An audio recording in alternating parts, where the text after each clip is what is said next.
What's going on, Jerome's? So the move that everyone had been waiting for, blah, blah, blah, blah, blah, but should not take anything away from who? Tim Jones. That's right. Now, we have to workshop nicknames, right? Because I feel like Tim Jones is like the name of witness protection. You know what I mean? So Tim, Tim Jones? Tim Bones Jones? I don't know. We'll think of something. Ooh, Southern Miss, fly like an eagle to the sea.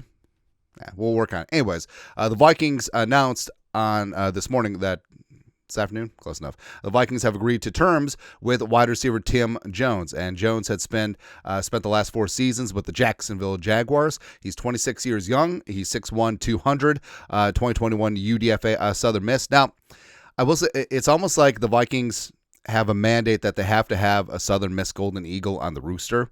Going back to Burt Favre, going back to Nick Mullins, Rashad Hill, he was great. Kyle Sluter.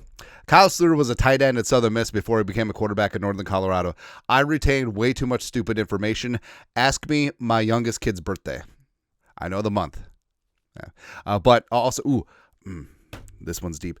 Corey Robertson was a 2018 UDFA Southern Miss. They gave him a $50,000 guarantee, and he didn't make it. Just whatever. But Tim Jones, by the way, Tim Jones in those Jacksonville Jaguars throwbacks, ooh, they're looking good. Like, I love these throwbacks because I don't know what happened, but the Jaguars and the Panthers had a very aggressive marketing campaign when they came into the league in 1995. Because I remember it because all of a sudden, like in small town southeastern Minnesota, we had all this influx of like free Jaguars and Panthers gear to like give away at like raffles and stuff.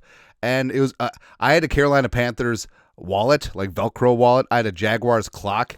I think I had some Jaguars shirts and just like bumper stickers and all that stuff. And this was the era of Keenan McCardle and Jimmy Smith, Fred Taylor, Mark Brunell, the lefty from Washington, just doing Hall of Famer Tony Baselli. Man, they were great. Big John Henderson getting slapped before the games. It was good. You can tell we're sort of vamping because there's not a lot about Tim Jones. But I respect him. He's going to whoop somebody's ass. And Jones caught on with the Jaguars in 2021. Spent 4 seasons there. Career 17 catches, 154 yards on 27 targets in spot duty. Just said duty. Both in the slot as well as outside. So mainly was the Jaguars wide receiver 4-5. But special teams is where he's going to make his hay. He was a 4-phase special teamer. 668 career third-phase snaps. And he's not a burner, but he's strong and well-versed on teams and certainly can add a little something. So for the Vikings, Tim Jones being added to that mix, don't really see him as a receiver per se, but if and when he does make the rooster, it will be in that Trent Sherfield type role where he'll be the wide receiver 4-5, play some really good special teams. And here's what's interesting. So whenever anyone's talking about signing a veteran receiver, I'll be just like, sign player XYZ to play wide receiver 4-5. Sometimes that doesn't work. Just due to roster construction, roster constraints, you need your wide receiver 4-5 to be a punt gunner. You need your wide receiver 4-5 to play on special teams. And if you have like a future Hall of Fame or like a former Pro Bowl receiver, all of a sudden they're not going to be playing special teams. They're just like, no, I will take up a roster spot. I will get my 10 snaps a game on offense. I will do nothing else.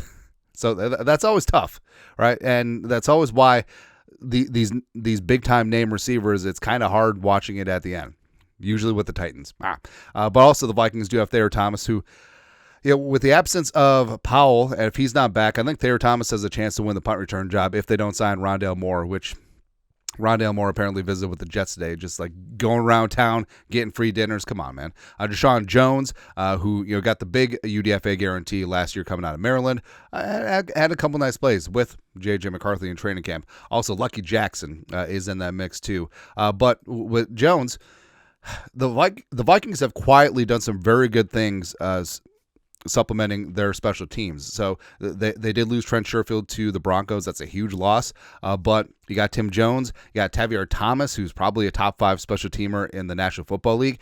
Eric Wilson is fantastic on teams as well. Plus, old friend certainly helps as he 1-for-1 replaces Conor Hill. So overall, that combined with Najee Thompson coming back from his knee injury, baby, we got a stew going. Like Coach Hat, no one is more over the moon right now than some of these low-level signings than Matt Daniels. Like Coach Hat has some legit personnel on special teams, and hopefully going to be going from there. Hey, bring in Cordero. They're getting rid of him. Have him return kicks. Why not? But anyways, overall, it's one of those. You see the signing, you're like, who? Whatever. No, but Tim Jones, he's got hot. I always love the underdogs who work their way up from UDFAs to practice squad to a fringe of the roster to becoming a valuable piece of the team. Tim Jones certainly could and should be that with the Vikings. Love the heart, love the hustle, love all that stuff. But your thoughts are thoughts. Vikings sign wide receiver, special teams ace Tim Jones. Let us know your thoughts, our thoughts, comment section. Subscribe for daily Vikings takes. Want to support the work? Put a little something in the Venmo. But till next time, Skol. Production value.